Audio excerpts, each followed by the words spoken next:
I do want to acknowledge some dignitaries that came in from the school board. We have Bill Beverly and John Vargas.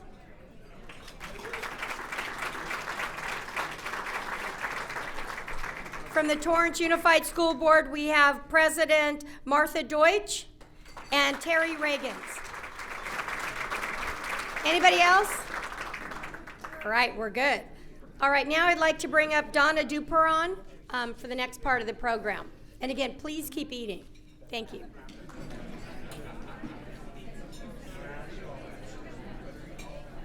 Thank you, Sherry.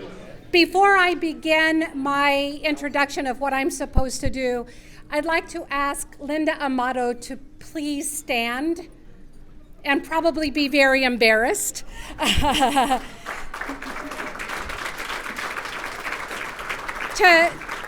Linda is known to a lot of us in this room, and her team put on extraordinary events for each of us. And today is Linda's birthday. So, can we all sing happy birthday to Linda? I can sing happy birthday to you. Happy birthday to you. Happy birthday, dear Linda. Happy birthday to you.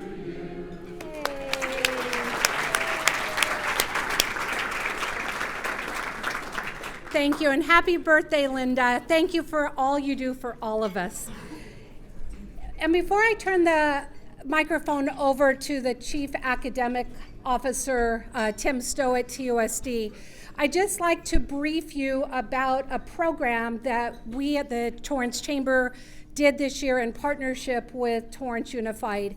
And I know Tim has a PowerPoint and there'll be some speakers, but I just want to keep it brief. This year we ran a program called Educators in the Workplace, and we provided educators, which included principals and teachers, the opportunity to visit Torrance Chamber member businesses. Shatara and I accompanied the teachers on each of their trips that they went on to visit businesses, and it was an extraordinary experience. I think it was eye-opening for teachers to see 21st century world of work occurring, and it was just a wonderful experience throughout the year. So I am pleased to announce or bring up Tim Stowe, who will talk a little bit more about the program.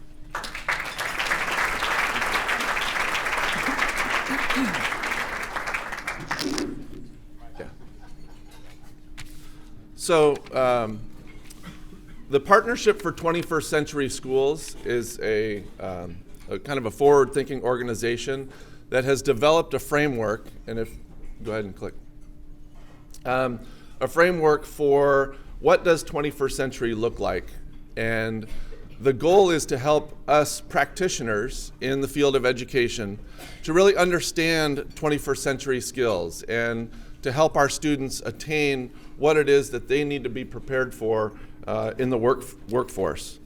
And so if you look at this, the rainbow around the outside, the red, yellow, and blue there, identify the certain skills, knowledge, and expertise that students must master.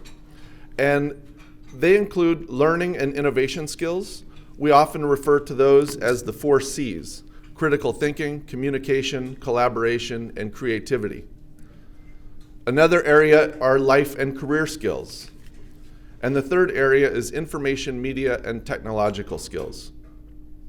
And these all are meant to expand what the green band is there, the core content, literacy, the math, science, reading, social studies, all of the different core areas that we teach students every day.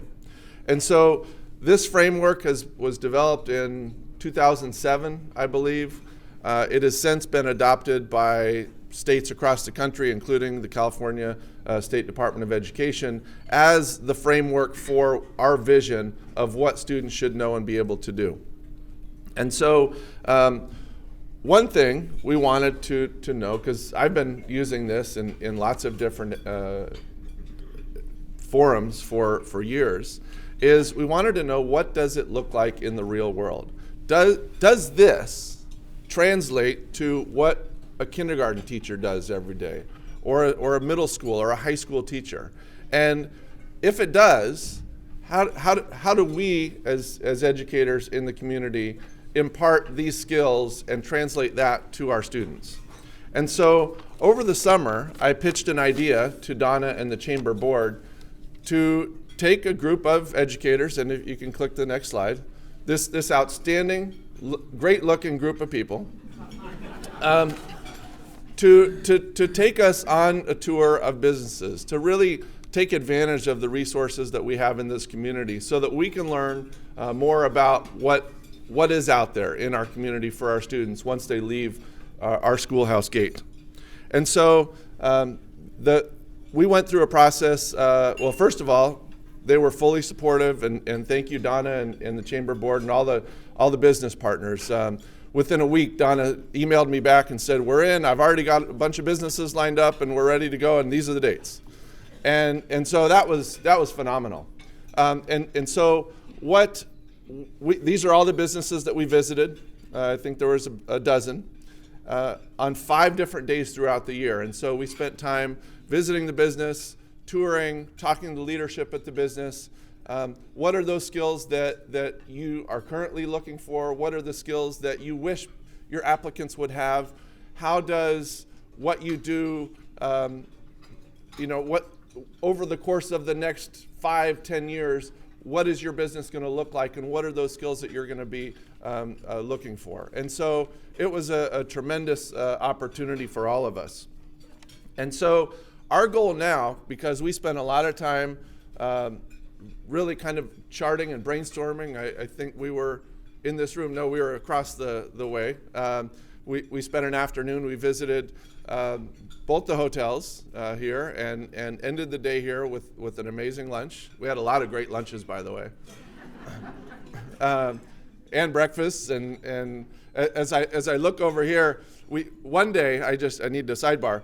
One day we met at the Torrance Bakery in the morning, and that was awesome. Got a tour there. We decorated some cookies. Really, it was very interactive.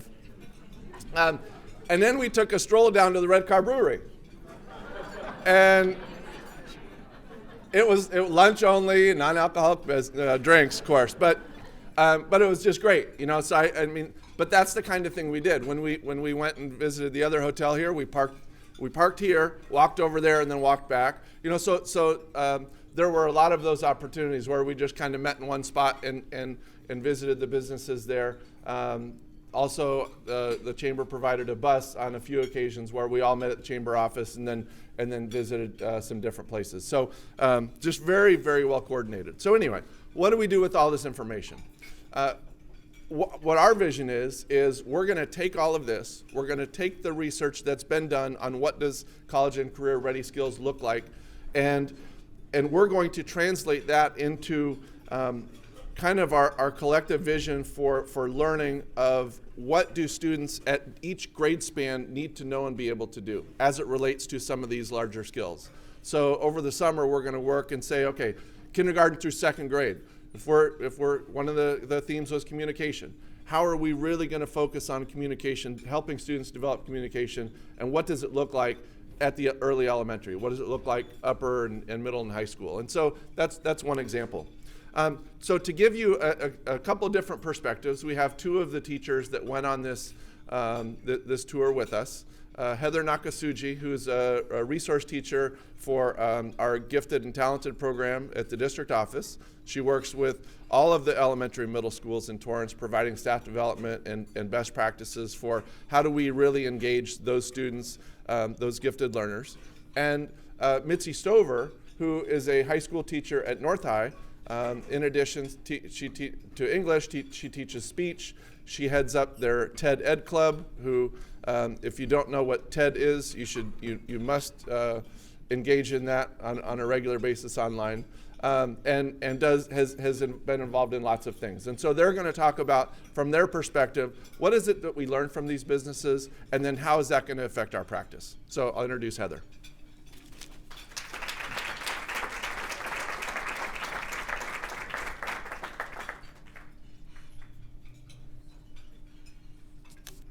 Not quite as tall. Thank you very much, Dr. So.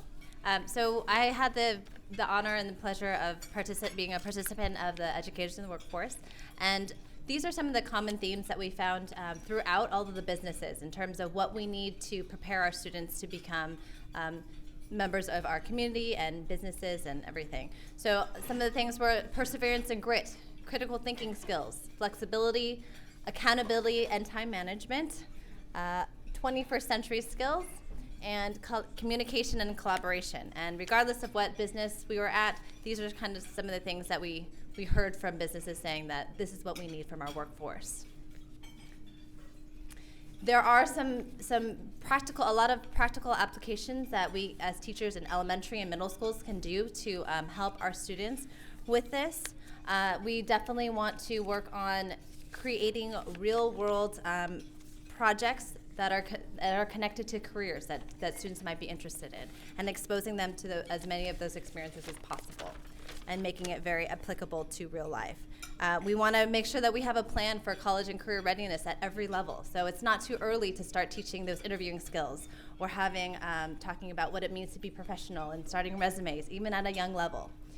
We want to bring real world experiences in and take students out of the classroom as much as possible. So it's not just the sage on the stage and the teacher always talking. We want to make sure that we are providing opportunities to develop effective communication and collaboration skills. These are things we're already doing in the classroom, but we want to do even more of. And we want to foster curiosity and critical thinking. And we're doing our best to train our teachers and to create more of these opportunities for our students.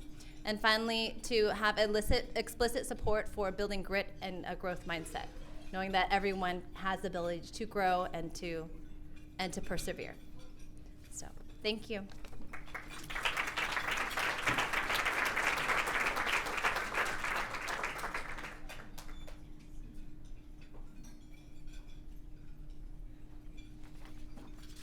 My slide looks a little wonky, but we'll go with it.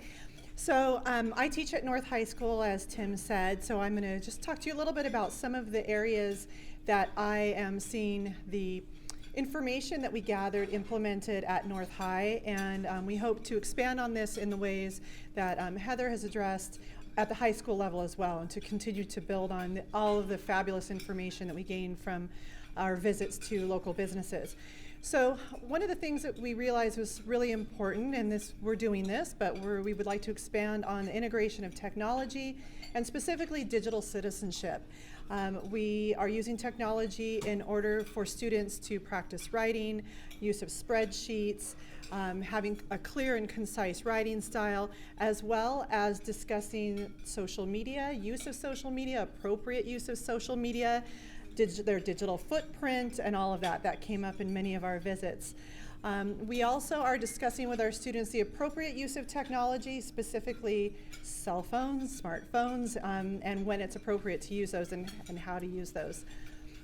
We are continuing to implement project-based learning and a problem-solving element to many of the things that we're doing in the high school. So we have teachers doing 20% projects where students identify something that they would like to work on 20% of the time. They determine what the project is and how they're going to work to achieve their goal with that project. That also helps to teach them time management, have them practice those skills, and that's something that we definitely recognize as a skill that our students are going to need moving forward.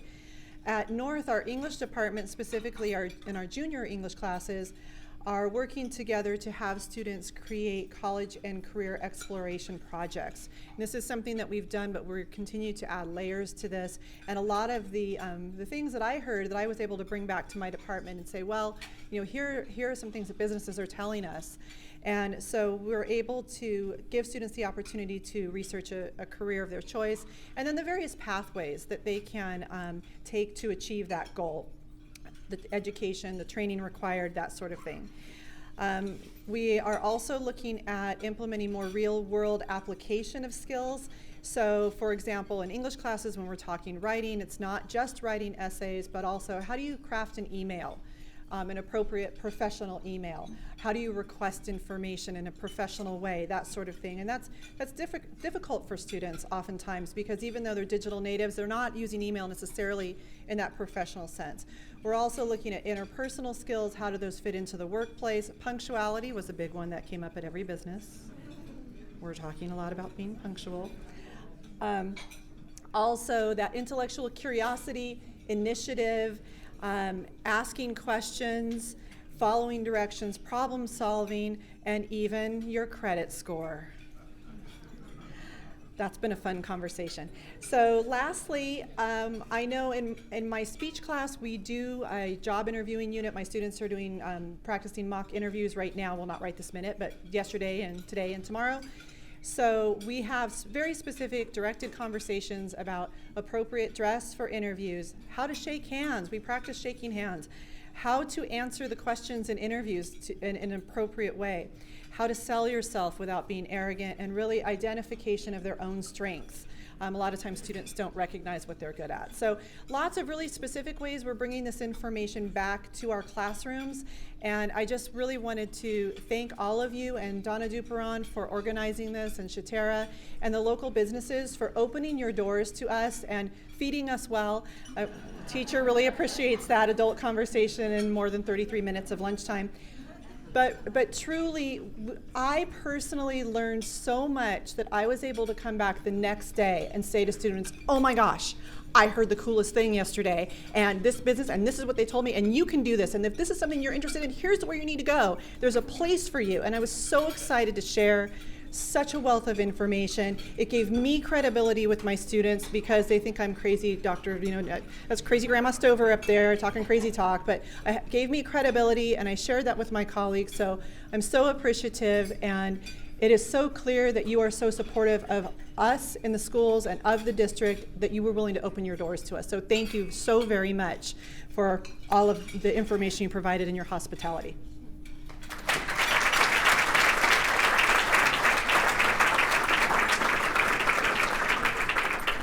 Thank you, Tim, Mitzi, and Heather for sharing. And at this time, I'd like to ask Shatera and Sherry to join me on stage. We'd like to thank our businesses that did host our Educators in the Workplace program. And will a representative, when your business is called, please come to receive your certificate, and we will also take a picture. Alcoa Fastening Systems and Rings. Pelican Products. Torrance Memorial Medical Center. Doubletree by Hilton, Torrance, South Bay. Torrance Bakery. Red Car Restaurant and Brewery. Sunrider International. American Honda Motor Company. Connecticut Federal Credit Union. And Providence Little Company of Mary.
Oh, So all you do is I would like to invite to all our hosting businesses. Okay. This time I'd like to invite Steve's representative. thank you once again to all of our hosting businesses. At this time, I would like to invite Steve Steach, presenting sponsor from PBF Energy, to the stage to introduce today's moderator of the panel discussion. Thank you.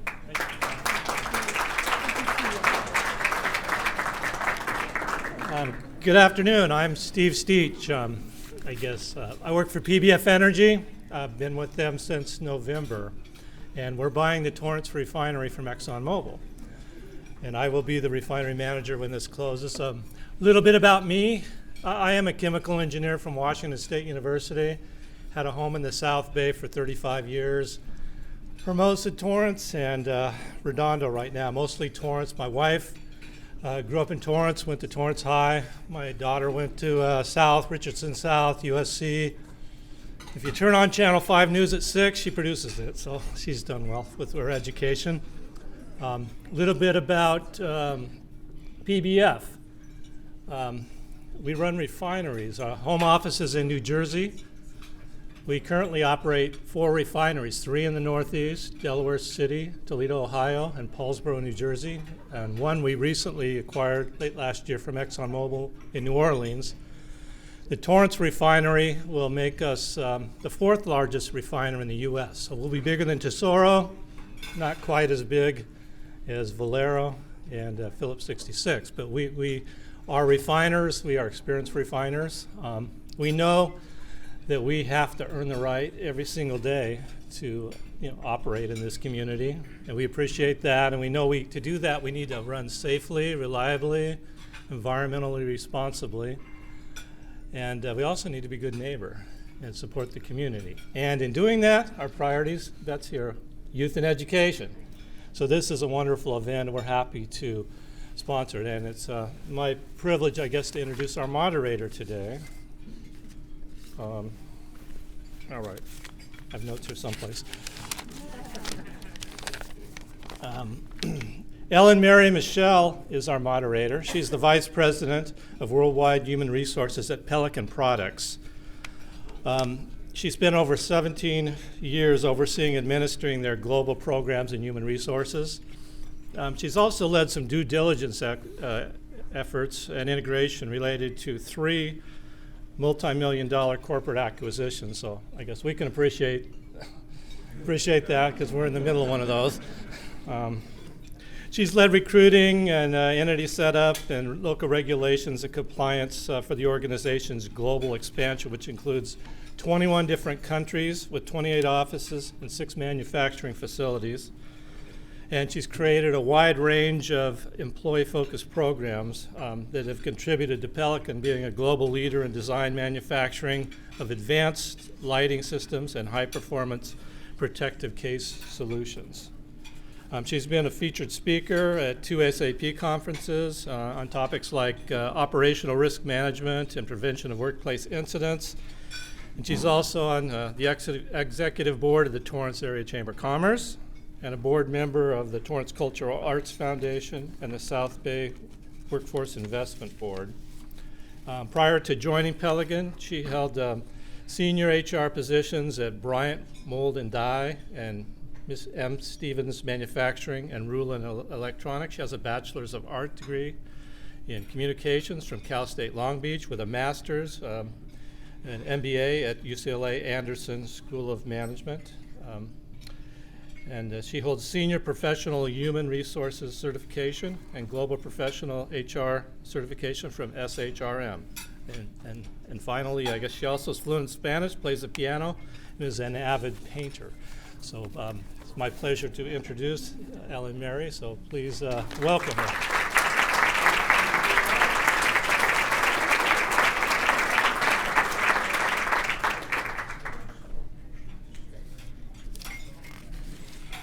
Good afternoon, everyone, and thank you. That was a lovely introduction. So welcome to the 34th annual State of the Education event. hosted by the Torrance Area Chamber of Commerce. My name, as you know, is Ellen Mary Michelle, and I will be the moderator of today's panel discussion. I serve on the executive board at the Torrance Area Chamber of Commerce as chairman of international affairs. And before we get started, I just wanted to let you know that many of the questions we will be discussing in just a few moments have been the subject of numerous efforts led by the Chamber's Foundation program. We have an esteemed panel of experts with us here today who have a passion for helping students prepare to be highly contributing members of our future workforce with these kinds of issues. So I'd like to introduce today's panel. First, we have Dr. George Mannon. Dr. Mannon was appointed superintendent of Torrance Unified School District in 2005. Yes. Many years. He has worked in public education since 1973, and Dr. Mannon comes to Torrance from the Glendora Unified School District, where he served as superintendent since July of 2000. Previously, he was the superintendent of the Tustin Unified School District in Orange County from 1996 to 2000. And he was the superintendent of the Carlsbad Unified School District in San Diego County from 1993 to 1996. As you can see, he's been moving progressively north, and we're happy you have landed here in Torrance. Dr. Mannon received a bachelor's degree in social studies from the University of Tennessee, a master's degree in history from Marshall University in West Virginia, and a doctorate in education administration from Arizona State University. So, Dr. Mannon, welcome.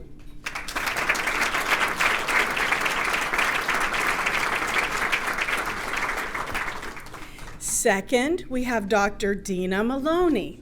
Dr. Maloney was appointed the 6th superintendent president of El Camino College on February 1st, 2016, and she is the first female president in the college's 69-year history. Fabulous. Dr. Maloney began her career in higher education at the College of the Canyons in Santa Clarita, and in 2007, she was named the founding dean of the Canyon Country Campus, which was a new educational center within the Santa Clarita Community College District. Dr. Maloney later became Assistant Superintendent Vice President with responsibilities for the Canyon Country Campus, as well as the district's economic development programs. In May 2012, she was appointed Superintendent President of the West Kern Community College District with Taft College. And Dr. Maloney has earned a doctorate in education from the University of La Verne, a master's degree in government from Georgetown University, and a bachelor's degree in political science from Loyola Marymount University. Dr. Maloney is a South Bay native. She was born in Inglewood, has lived in Hawthorne with her family prior to moving to the San Gabriel Valley. So, Dr. Dina Maloney, welcome.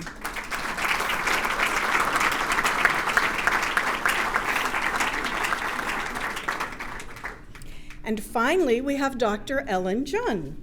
So Dr. Ellen Jun is the Provost and Vice President of Academic Affairs at California State University, Dominguez Hills.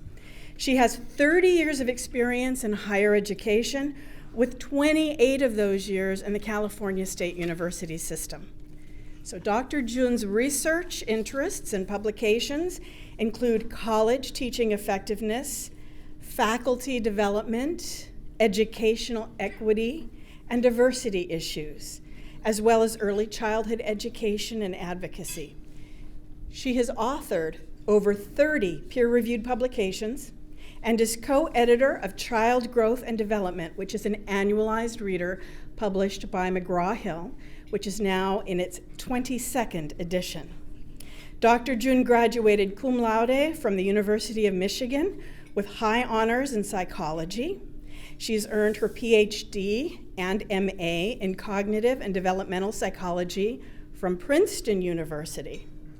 Her research and publications include early childhood education and advocacy, college teaching effectiveness, faculty development, and educational equity and diversity issues.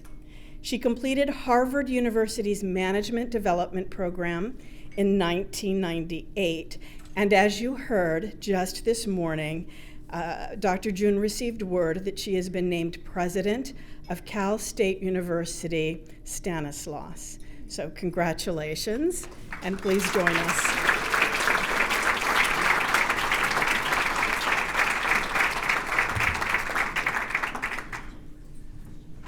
So we have some very interesting questions today, and some of them will be addressed to individuals, and some will be addressed to the group.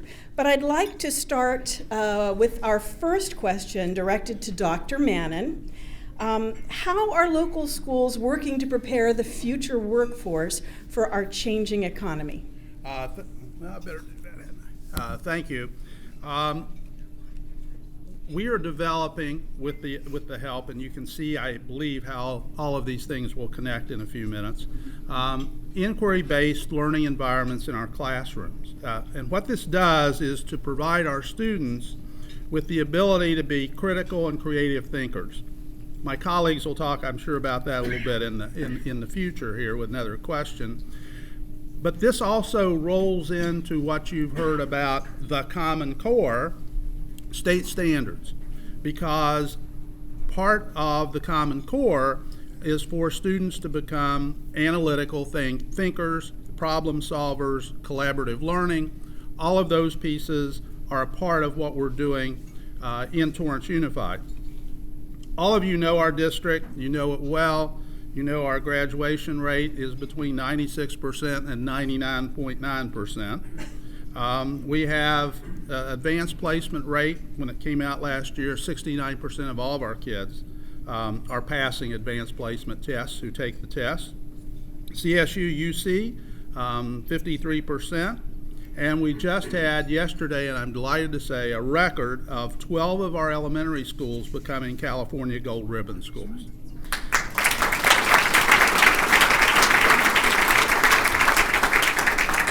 Now, it takes great people to do these things that I talked about in about 30 seconds, which takes a lot more work than that. And oh, by the way, it doesn't happen by magic.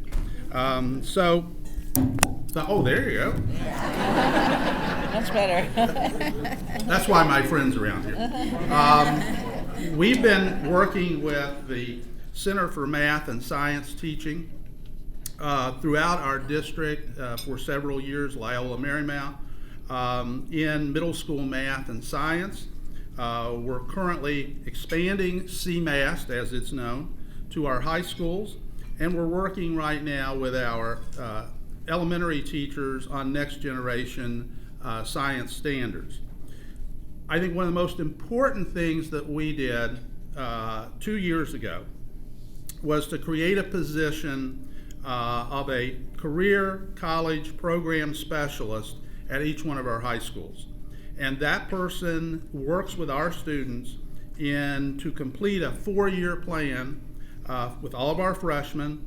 Took us a while. Mrs. Reagans, who's a board member, knows this. It probably took us about 8 years, but she and I prevailed that finally all of our 10th graders take the PSAT test.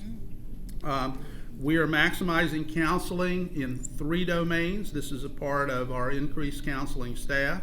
In academics, in college career, and personal and social counseling.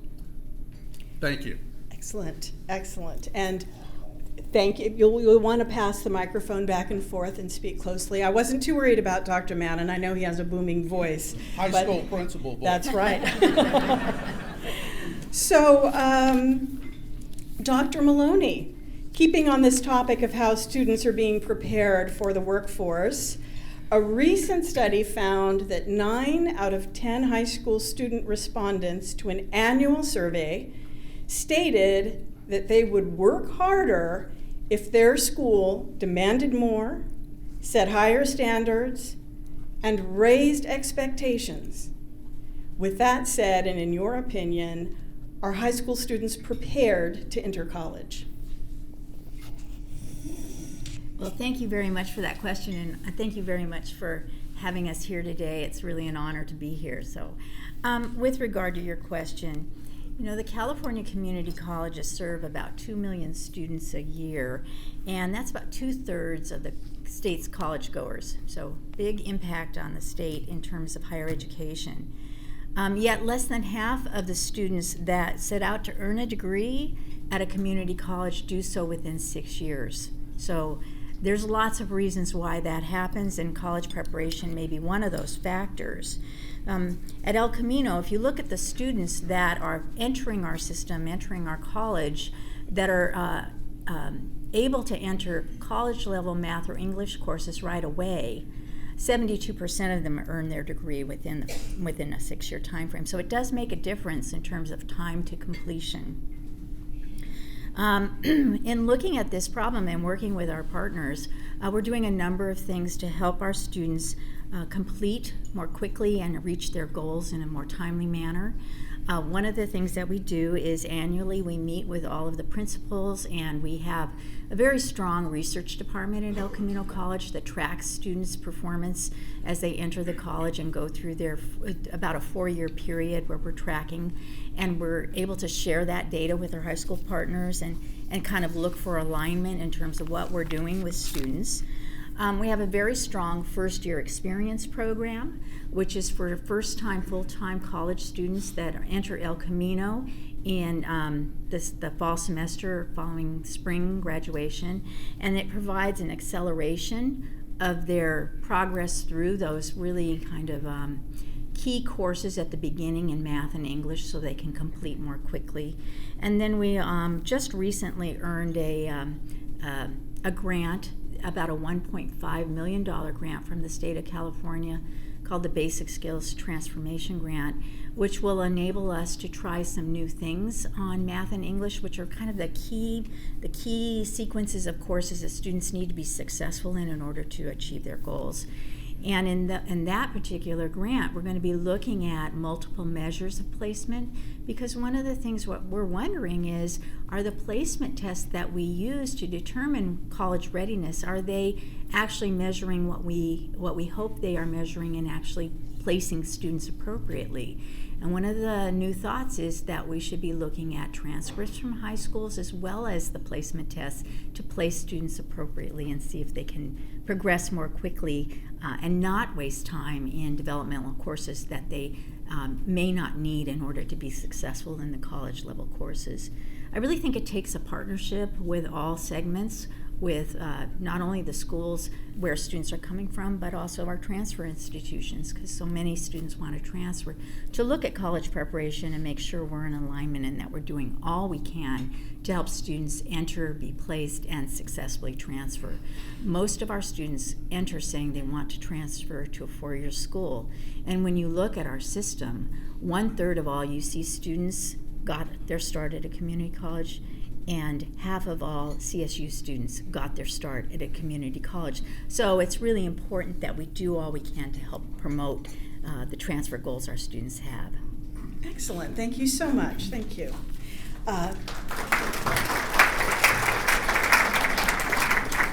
And this next question is for Dr. Jun. What efforts are underway to meet current and projected labor and economic conditions at California State University, Dominguez Hills? And how are your graduates being prepared to enter the workforce? Again, thank you for letting us be part of this great panel and this event today.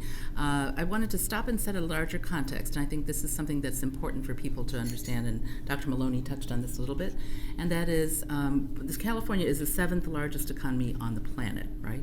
So that means that we employ a great number of people in the workforce in order to generate that kind of economic activity. So in order to employ people, you have to have the educational background and training. So my question to you is, how many here, just raise your hand if you are a product of the UC, undergraduate, graduate degree of some kind. Raise them high. So it looks like maybe a fifth. Raise your hand if you're a CSU. Wow. So now that should not come as a surprise to you. Why? Because this state in 1960 said that they were creating the master plan for how to promote the residents of California to get their baccalaureate degree or beyond to go into the workforce and have a productive professional life, right? So here's the CSU, 23, the largest system of its kind, and I represent one campus, one of 23 campuses in the system. We have a total of 470,000 students enrolled right now as we speak. There are 3 million living alumni who graduated from the CSU. Do you know what that means? 1 out of every 10 in California has a CSU grad, and 1 out of every 20 in the nation has a CSU grad. So that tells you the power of the CSU. And so how does my campus fit into that? Well, our campus at Dominguez has almost 15,000, 14,800 some students. We draw our service areas right here in the South Bay, and we have one of the most diverse student bodies in the CSU as well. And so the question really had to do is how are we preparing our students for entering the workforce and working with many of your business and industries? Well, here's what we're doing. I'm going to give you like 4 or 5 different, because I know our time is short. So one thing, of course, is that in order to prepare your students, you have to know what is in your workforce. What are the projections? So for the first time 2 years ago, with the leadership from Carrie, Vice President Carrie Stewart, we created the South Bay Economic Forecast. This brought in experts to sort of do the analysis, not just on housing, but what are the workforce, which industries are growing, which ones are shrinking, and that allows us to have some of the data on which kinds of careers that are available for students that are more plentiful or less plentiful, so we can help our students prepare for their eventual workforce demands. The second thing is what we have done a lot of pathway programs. So as Dr. Maloney said, if we can start building pathways from the K through 12, and some of this you talked about with your education and business, where the elementary schools are going out and talking to business leaders and communities. So building these pathways programs by school. So Dominguez Hills recently was in the LA Times for partnering with LAUSD South. That's the South Up program. So this is a program that helps students as they're in K through 12 prepare to take the right courses so they be eligible to even apply as a freshman. So that's one area. And then community colleges. So we just started another one with LA Trade Tech. They have a program that's in the area of logistics, and we actually have a bachelor's degree in global logistics, and many people are thinking, that's a degree? Well, it is really important. We're sitting right in the port, the LA port over here. If with that LA port didn't happen, none of us would have our cars, all the supplies that we get rely on because of the imports that come in and out of that LA port. So global logistics is not just for the port, but for all kinds of commerce, manufacturing, so forth. So we have a bachelor's degree, so students then can go from LA Trade Tech, take the right courses, come get our bachelor's degree, and then we have matched it with the LA Port. So they're actually going to be offering 10 internships for students to participate in. So when they finish those internships, they're likely to be employed in that industry. So we can grow more of these. So we have a number of very, very high profile, very strong recognized programs. Our nursing has among the highest ratings in the nation. We have clinical lab science programs where the students our students test the highest in the nation on those certification scores.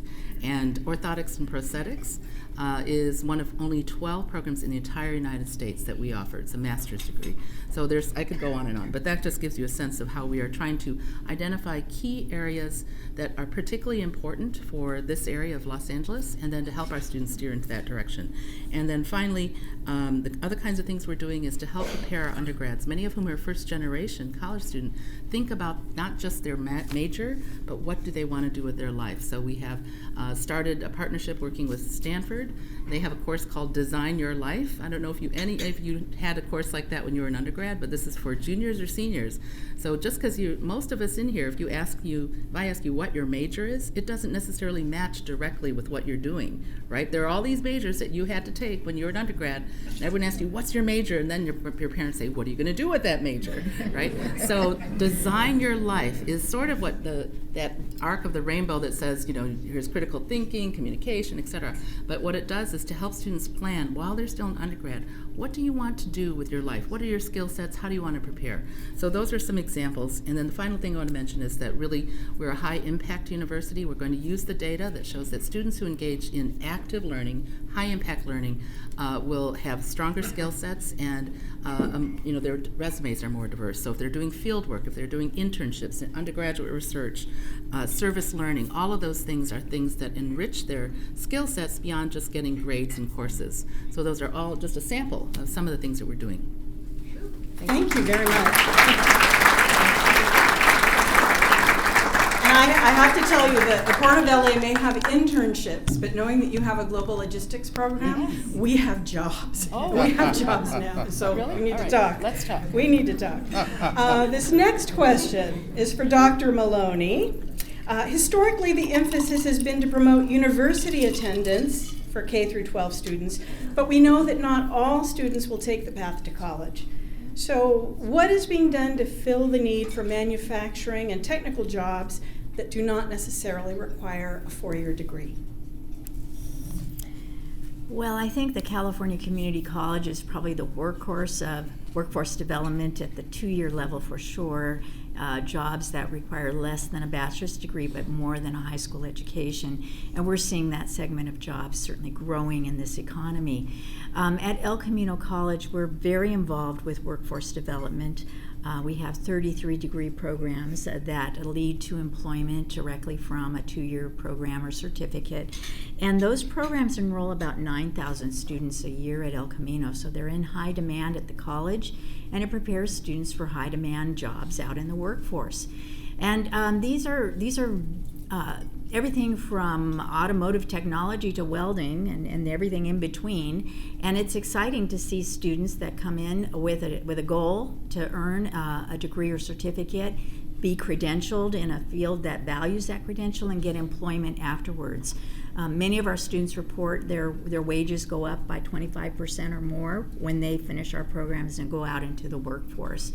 On a bigger scale, the community colleges are very involved in workforce development in certain key areas. For example, 80% of all the firefighters in the state of California got their credential through a community college, and 70% of all nurses. So we can't discount the importance of investing in the community colleges for workforce development, which is something that we're happy to see happen.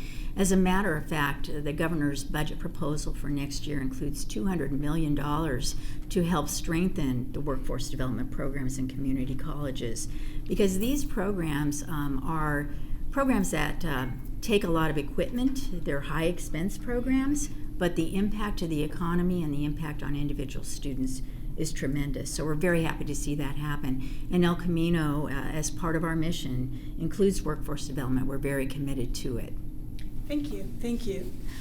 Dr. Mannon, same question from a K to 12 perspective. What is being done to fill the need for manufacturing and technical jobs that do not require a 4-year degree? Well, part of what we do is a long-standing traditional relationship with El Camino Community College. We've had this for many years. Part of what hasn't been said yet, and I wanted to bring up a few very specifics, is Torrance is, along with El Camino and 2 other districts, part of what's called the Adult Ed Consortium. That is designed statewide to do exactly what we were just talking about. Now, some of you may remember that before the Great Recession, the adult ed program in Torrance had 15,000 students enrolled. Now, it's gone down since then, but obviously we're excited. We know the folks at El Camino, they know us. We've worked with them for many years, and in this consortium, we see it as something that is really good for our community. In TUSD, we're expanding our career pathways through some grants that we've received in the fields of engineering, computer science, and biomed. We also, again, have our friends at El Camino, and through our relationship there, our students have the ability for concurrent enrollment, and we also articulate credits with El Camino for the potential of industry certifications. So, as Dr. Stowe indicated, we're really looking at providing real-world experiences for students to start, so they have some knowledge. And just a few of the areas we're involved in, which is exploring computer science, TV and video production, web design, Science Olympiad. Oh, by the way, high school robotics, where 2 of our teams won the national championship. Elementary and middle school gait enrichment program. After school enrichment, cyber patriots, girls in engineering, and STEM clubs at all of our high schools. But all of this, and I do want to emphasize, is a part of the connectiveness we have and articulation with El Camino in a long-term relationship. Thank you. Thank you. Thank you. This next question is for Dr. Jun. As we all know, keeping college affordable is a serious and a growing problem, potentially much worse for the next generation of aspiring college students. Can you please explain what the true cost of a college education is and how accessible a college education actually is? This is a topic, of course, that's been very hot. There are many books and newspaper headlines that are all talking about the cost of college. Is it too high, and is a college degree really worth it? Well, we do know the research shows that individuals with a baccalaureate are going to earn over the course of their lifetime at least $1 million more than those who do not attain that degree. So in spite of the headlines, having a baccalaureate degree is going to be critical. Now the question is, how is that degree funded? Well, it's a terrible irony. This is the first time in American history, and it makes me sad to think about this, but this is the first time in American history where parents and students have shown the highest aspirational level of trying to attain a 4-year degree. And so that compared to, even, if we look at the history from 1960s or even 40s, the percent of Americans in this country that actually achieve a baccalaureate degree is now at the highest level, but it's still not even 50% yet, okay? So what that means is that if you are in a state, if you're going to a state-funded institution, when I first came to California, I'm not from California, I'm from the Midwest originally, but when I first came to this state and I went at Cal State San Bernardino, the cost of tuition was covered, 85% of it was covered by tax dollars. Today in California, what has happened? The contribution of taxpayer money from the state, from the legislature and the governor, has dropped from 85, now it's down to about 49%. So if the state appropriation goes down, the only alternative, if you're going to keep those faculty teaching and the classrooms clean and the buildings lit, then the only way to make that difference is going to be what? It's going to be tuition. Like in 1986, when I first came here, the CSU did not even allow it to be called tuition because it was only 15%. And some of you who have degrees from the CSU, do you remember how much you paid per unit? Some of you, or per semester?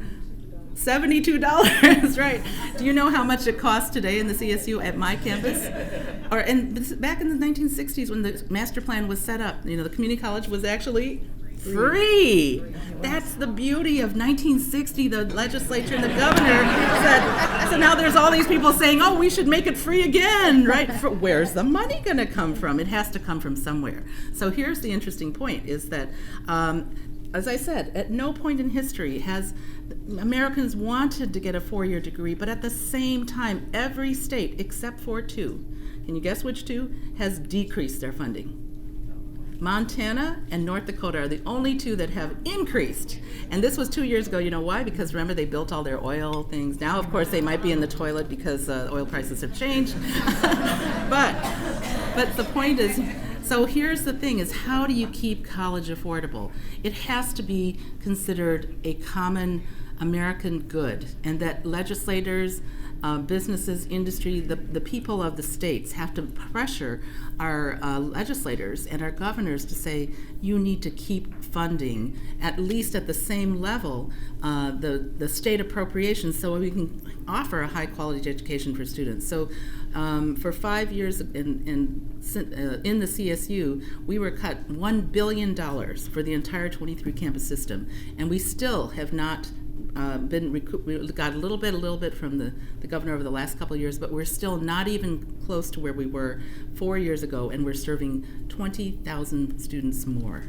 So at my campus, the total for tuition and fees, now we can use the word tuition, so is, well, think about Harvard. What is Harvard these days? It's about $55,000 for tuition, right? And for CSU Dominguez Hills, do you know what it is? Anyone has kids at my university? It is, I looked it up, $6,417. That is among the cheapest, the most, I shouldn't say cheapest, the most affordable. As far as states go, California and Arizona, California and Texas are probably two of the most affordably priced four-year degrees that you can get in a state institution. And so at Dominguez, it's only about $6,500. That's without room and board, obviously, and without books. So the question is, how do you keep it affordable? And what I would say to you is that institutions like mine and all throughout the CSU and the UCs facing huge budgetary cuts right now from the governor are all looking to try and do other things. So we are looking how to monetize land. We're looking for external sources of revenue, foundation support, grants, which are of course only one time, and then also trying to economize, economies of scale, streamline greater efficiencies. These are all words that you know about in the business world and that are now coming to hit, the ivory tower. And so we're very, very focused on trying to make this difference so that we can still offer a high quality educational experiences to our students. Thank you. Oh, I'm sorry. Yes. Thank yes. you. So, excellent. So you want us. So that's what we're trying to do. Wonderful. Thank you so much. I appreciate that. So everybody wants to send their children to his Cal State system. It sounds fabulous. Yes. This next question is for Dr. Maloney. The Honors Transfer Program at El Camino College is designed to better prepare the highly motivated students to transfer successfully to a university and complete a bachelor's degree. Can you please talk a little bit about this program? Yeah, I'd be happy to. We're so proud of the Honors Transfer Program. It's a wonderful program, and it really does stress excellence in academia, trying to prepare students to transfer and provide them with sort of the extra boost they need in order to be competitive when they go to transfer. We currently have about 600 students in this program, and these students typically are full-time students. They're students that are carrying a full load, and they usually do transfer within 2 years. And we know that students that attend full-time have a better chance of being successful and transferring or meeting their academic goals. The students are surrounded with support, so they get emails, texts, they form a cohort, a very strong group of connections, and one of the things we know is that students are more successful when they're connected with each other on a campus, so it provides that. It also provides access to special classes and other support services for them. And they all participate in research conferences, which is a really important component. Students at the Honors Transfer Program at El Camino go to 3 research conferences throughout the state during the year, and they get an opportunity to present their research in a university setting, which really helps to build their skills and build their competitiveness when they go to transfer. Students in the Honor Transfer Program at El Camino who are trying to transfer to UCLA are a part of our transfer agreement with UCLA, and that's very successful. So that's the most sought after transfer destination for students in the Honor Transfer Program. 93%, in 2014, 93% of our honor transfer students that applied to UCLA were accepted as transfer students. It's the highest percentage rate throughout UCLA's transfer program. So we're very successful at that. The second choice is Berkeley. Can you imagine that's your second choice? But the second choice is Berkeley and other UC schools, very popular for students that wish to transfer and be part of the Honors Transfer Program. So approximately 40% of our students that graduated this year from the Honors Transfer Program are transferring to UCLA, and the rest are going going to other UCs and CSUs and Berkeley. We have about 150 new honor transfer students that come in every year into the program.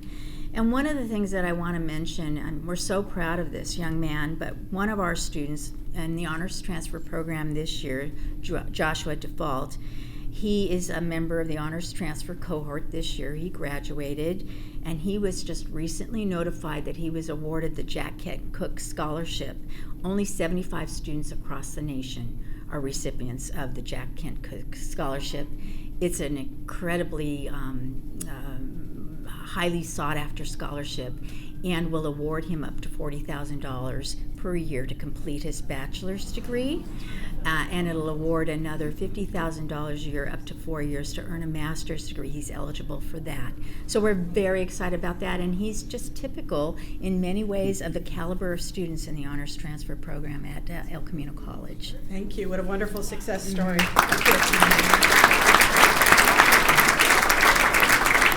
This next question is for Dr. Jun.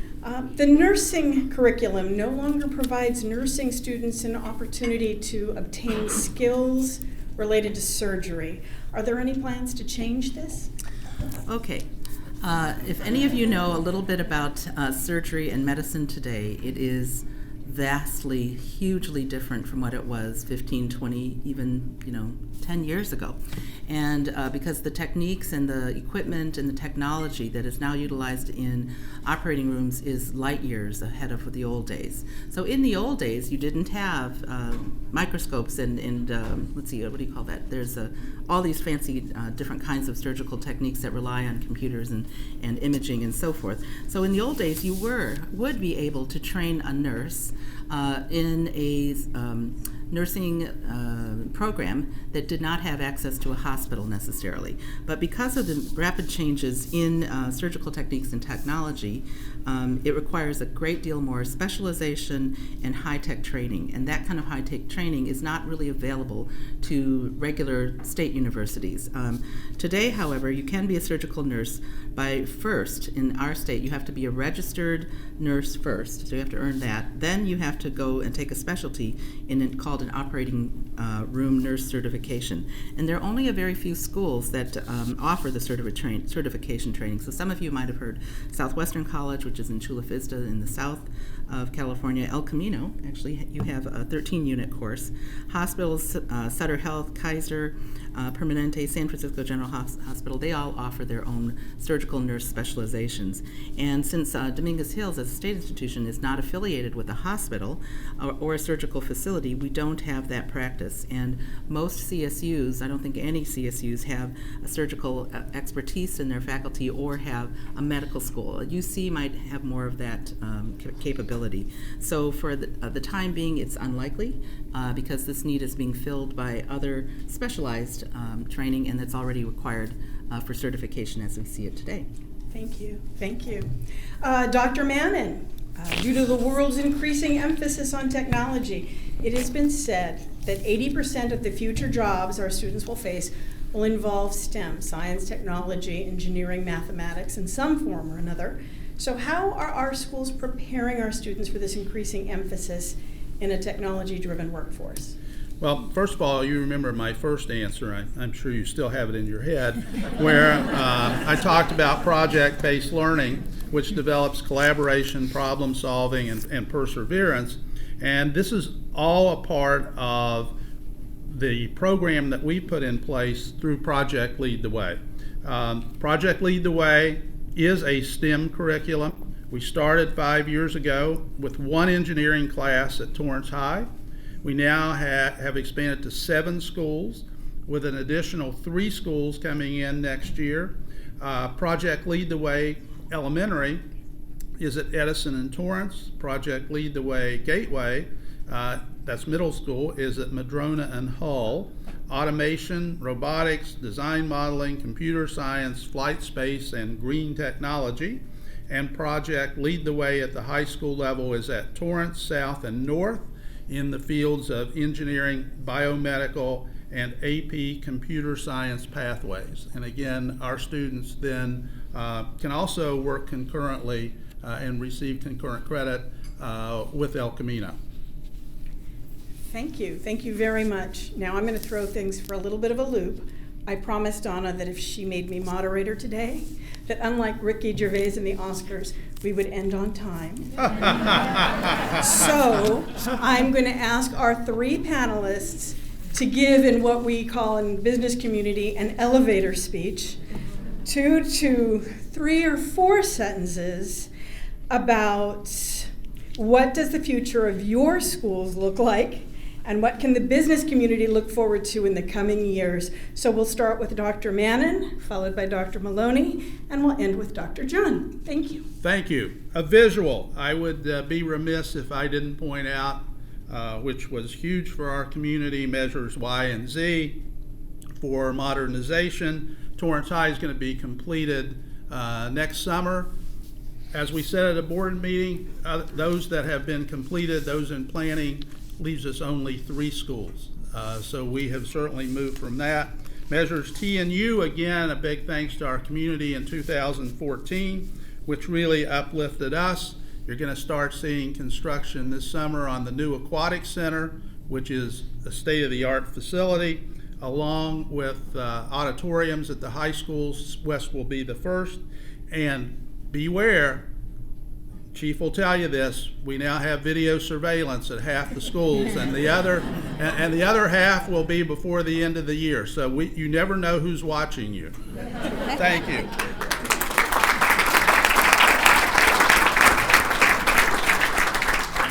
Thank you so much for this opportunity to kind of wrap it up with some thoughts.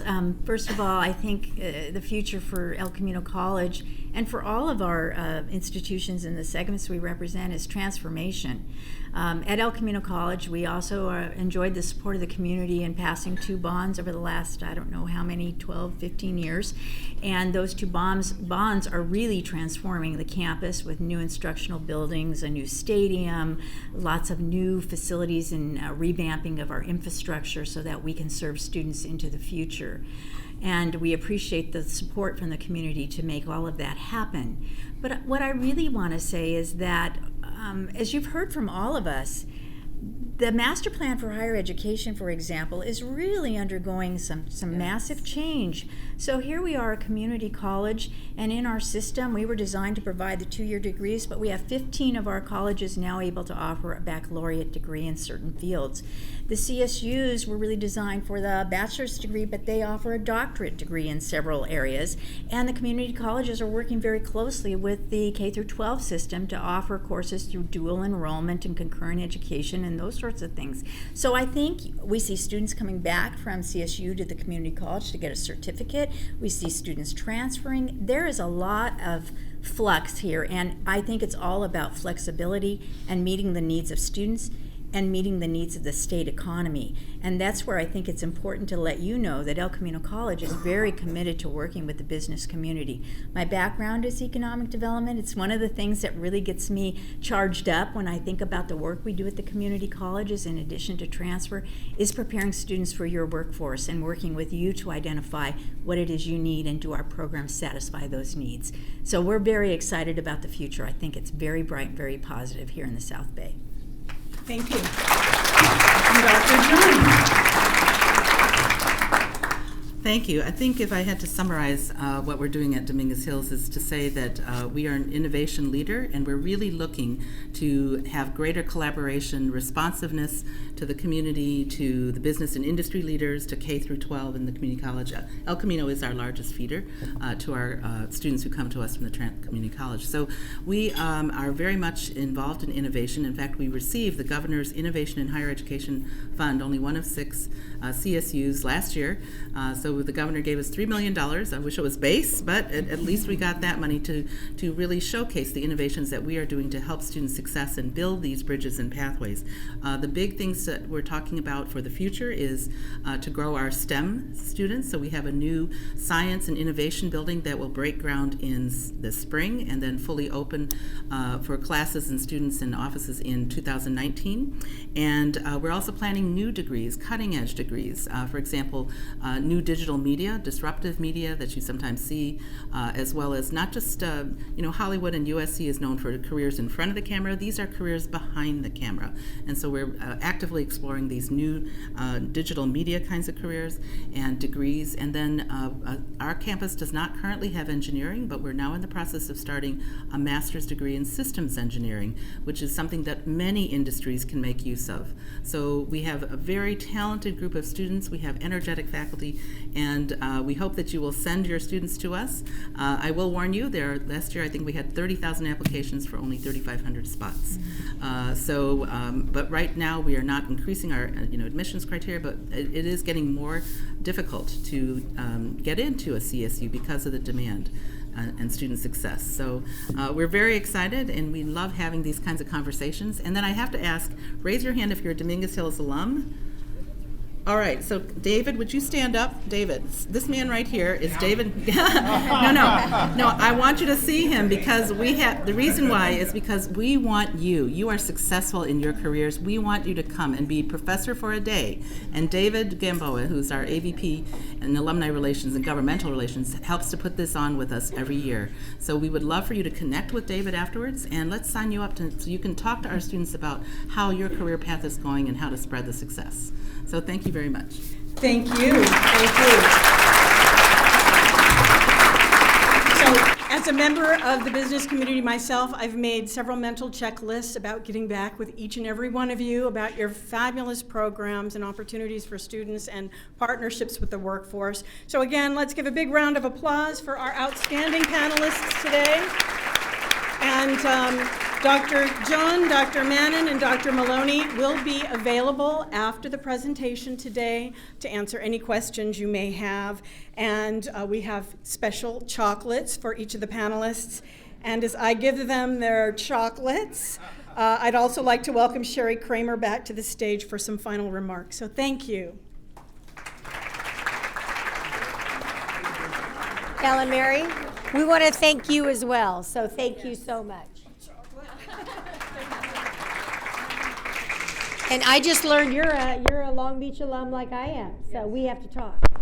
Go Beach. 90,000 applicants this year, I might add. When I went, anybody could get in. I wouldn't get in now. All right.